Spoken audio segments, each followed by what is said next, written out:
Apa kabar teman-teman ojol sekalian? Selamat pagi, selamat siang, sore, malam, dan subuh.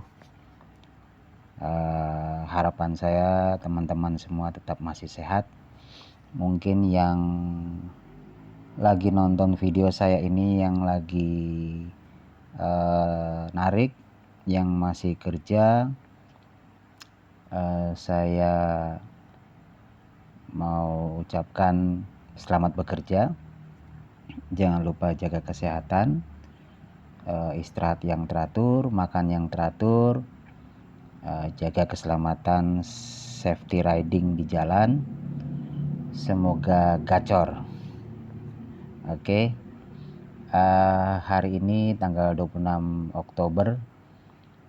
Ini pukul 21.52 kalau teman-teman lihat di kiri pojok atas. Saya hari ini kebetulan lagi meliburkan diri, tidak narik. Jadi untuk tombol autonya saya off kan atau posisinya mati, jadi warnanya merah.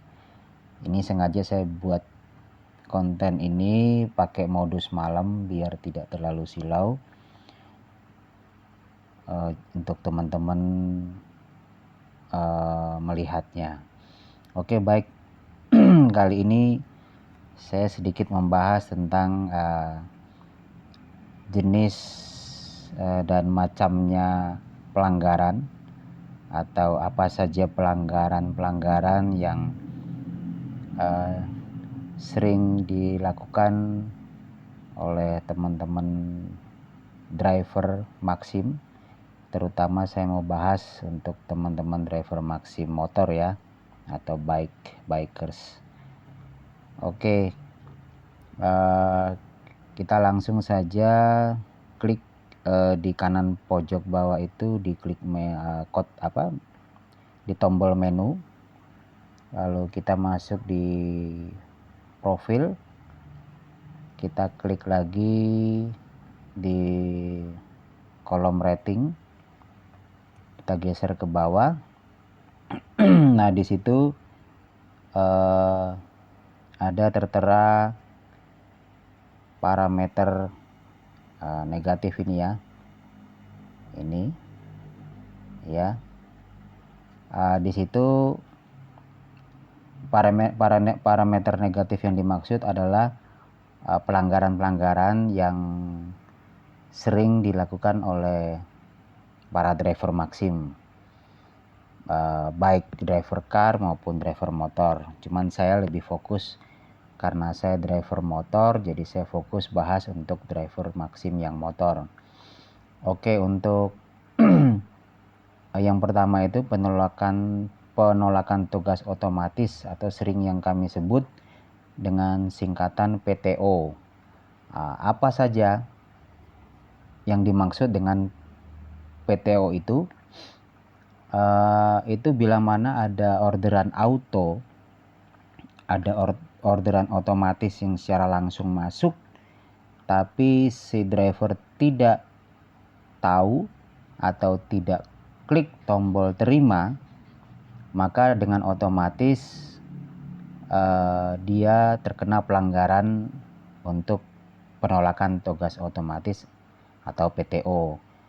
Itu nanti begitu si driver tidak mengetahui ada orderan masuk atau disengaja tidak terima, posisi orderan, posisi otomatis kita yang hijau itu langsung berubah otomatis jadi merah seperti ini ya teman-teman. Langsung dia otomatis berubah jadi merah. Ini kalau mau lanjut kita kerja atau narik lagi ya, kita pencet itu, kita pencet tombolnya jadi hijau ya. Oke, ini saya matikan karena memang saya lagi bikin konten. Jadi dia posisinya merah seperti itu, artinya tidak bisa menerima auto. Kalau mau lanjut bekerja ya kita pencet atau kita nunul tombol merah itu jadi hijau lagi untuk lanjut bekerja. Oke, kita lanjut. untuk parameter negatif atau pelanggaran yang kedua, yaitu pembatalan atas inisiatif pengemudi. Ini sih jarang terjadi ya, jarang terjadi. Oh ya, untuk pelanggaran PTO itu masih ringan, istilahnya efeknya masih ringan. Artinya mau pelanggaran PTO-nya 1, mau 2, mau 3 sampai 10 pun tetap masih bisa bekerja, tetap masih bisa menerima orderan. Artinya memang dari sistem hanya menandai ada sekian PTO yang dilakukan driver, tapi tidak menutup kemungkinan si driver itu tetap menerima orderan yang otomatis masuk atau dia nunul atau cocol seperti itu. Oke, kita lanjut yang untuk pembatalan atas inisiatif pengemudi. Ini sih jarang terjadi ya, jarang terjadi di lapangan. Kemudian juga untuk penolakan terlambat pemesanan sebelumnya juga jarang terjadi. Kemudian yang ke 1, 2, 3, yang keempat itu jumlah pesan atau panggil saya juga jarang terjadi. Yaitu jarang sekali saya ketemukan untuk teman-teman driver motor, khususnya di kota Jogja itu jarang. Yang sering itu, yang teman-teman suka mengeluh itu untuk penolakan tugas otomatis atau PTO. Nah, yang kemudian yang kedua yang agak berat ini yang pelanggaran berdasarkan order. Nah, seperti apa itu pelanggaran berdasarkan order? Itu biasa kita singkat dengan PBO. Ya, kalau yang di atas tadi itu PTO, penolakan tugas otomatis. Kalau ini pelanggaran berdasarkan order kita suka singkat dengan istilah PBO. Ini lumayan agak berat ya teman-teman kalau kita kena pelanggaran ini. Ya, itu kenapa bisa dapat pelanggaran berdasarkan order? Itu salah satu contohnya bila mana kita mendapatkan order, kita terima, lalu titik tujuannya itu awalnya di titik A, tapi tiba-tiba di tengah jalan si customer atau pelanggan ini minta untuk diturunkan sebelum ke lokasi titik A yang pertama yang sudah dia order gitu loh. Entah dia berubah pikiran atau mungkin dia ada something lah gitu. Itu bisa terjadi mungkin 500 meter lebih sebelum titik lokasi awal untuk pengantaran si pelanggan ini atau customer ini, atau dia bisa merubah ke kiri atau ke kanan. Oke. Jadi tadinya harga tarifnya itu contohnya 20.000 ke titik A berdasarkan orderan itu, akan tetapi si penumpang, si pelanggan atau si customer ini merubah jauh sebelum nyampe di titik itu. Oke. Lalu si driver ini begitu penumpangnya selesai turun, pastikan akan berpikir, wah kalau saya terus ke lokasi titik yang awalnya kok kayaknya tanggung ya. Tanggung dalam artian kok kayaknya jauh, 500 meteran, bahkan bisa sekilo teman-teman, bisa sekilo jaraknya. Eman bensin, sudah cukup sampai di sini aja. Lalu si driver itu punya inisiatif untuk merubah rute. Oke, dia merubah rute dengan titik yang tempat yang baru pelanggan atau customer itu turun. Dia merubah peta di sekitar situ dan ternyata harganya jauh atau selisih sedikit lebih murah dari tarif awal yang 20.000 itu tadi, titik awal itu, si titik A itu. Nah, bila mana ini dirubah ke titik B dari titik asal di titik A yang harga 20.000, katakanlah titik B itu harganya jadi 18.000, artinya jauh lebih murah. Sedangkan pelanggan atau customer tetap membayar dengan harga titik A yaitu 20.000, berarti secara sah sistem dirugikan 2.000. Nah, ini otomatis begitu si driver merubah lalu tarifnya menjadi 18.000 atau katakanlah jadi 15.000, berarti selisih dengan harga awal yang tetap dibayarkan oleh si customer atau pelanggan ini 20.000.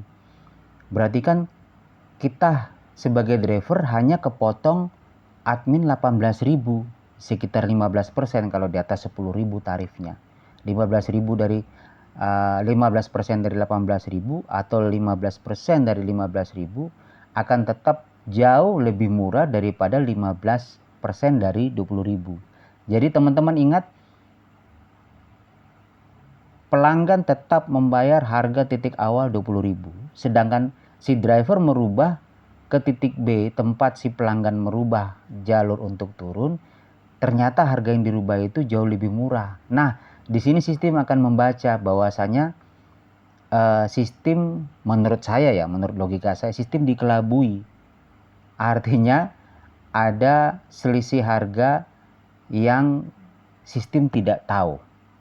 Oke, pelanggan tetap membayar 20.000, driver merubah menjadi titik yang si titik B yang pelanggan ini turun ternyata menjadi 15.000 katakanlah. Nah, di situ akan terjadi pelanggaran berdasarkan order, PBO.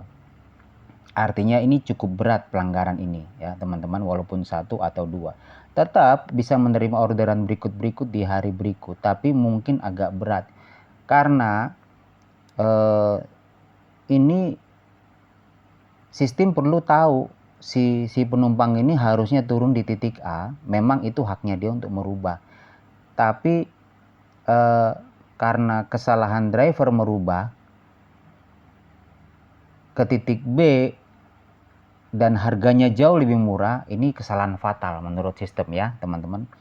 Ini kesalahan fatal menurut sistem dan akan terkena pelanggaran berdasarkan order. Bisa di hari itu atau bisa di hari berikutnya setelah jam 7 pagi. Itu biasanya suka reset untuk sistem akan reset untuk apa-apa saja yang perkembangan kita narik di hari kemarin.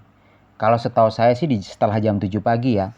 Itu seperti jam 00-nya ganti waktu kalau kita yang waktu normal jam 00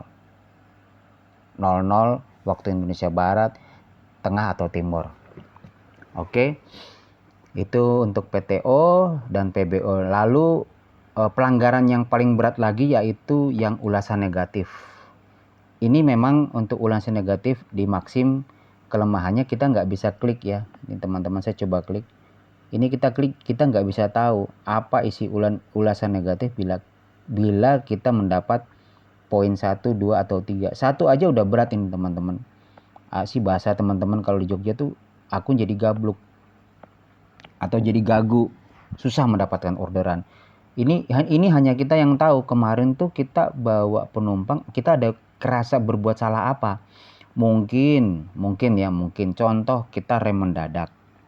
Ya, apalagi membawa customer atau pelanggan perempuan atau wanita atau cewek seperti itu.